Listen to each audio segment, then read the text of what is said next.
Hi friends, welcome to money tricks.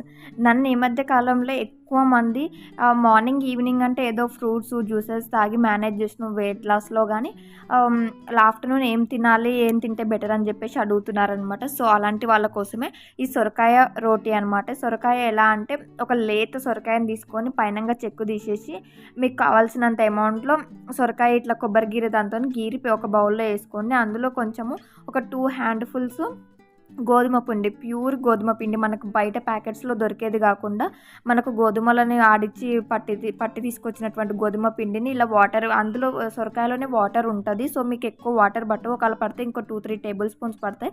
ఇలా కలిపి పక్కన పెట్టుకోండి. ఒక 10 మినిట్స్ ఇట్లా పక్కకు పెట్టిన తర్వాత ఇలా ఏలికుచ్చి చూడండి.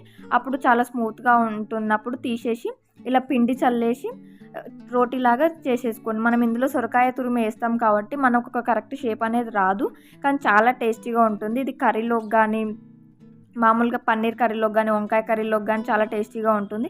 ఇది తీసుకొని ఇందులోకి ఎలాంటి ఆయిల్స్, నెయ్యి లేకుండా 2 సైడ్స్ కాల్చుకోండి. అప్పుడే మనకు వెయిట్ లాస్లో వెయిట్ ఎక్కువ కనిపిస్తుంది అనమాట. వెయిట్ తక్కువ కావడానికి చాలా ఛాన్సెస్ ఉంటాయి. మీరు వెయిట్ లాస్ అవ్వాలనుకున్న వాళ్ళు, లేదా షుగర్, బీపీ, థైరాయిడ్ ఇలాంటి ఇష్యూస్ ఉన్న వాళ్ళు ఈ రోటీని హ్యాపీగా తినేసేయచ్చు. మీరు ఇలా 2 సైడ్స్ ఎలాంటి ఆయిల్స్ వేయకుండా 2 సైడ్స్ కాల్ చేసుకొని తినేసేయండి. నా వీడియోస్ మీకు నచ్చితే సబ్స్క్రైబ్ చేయండి. Thank you everybody. Bye bye.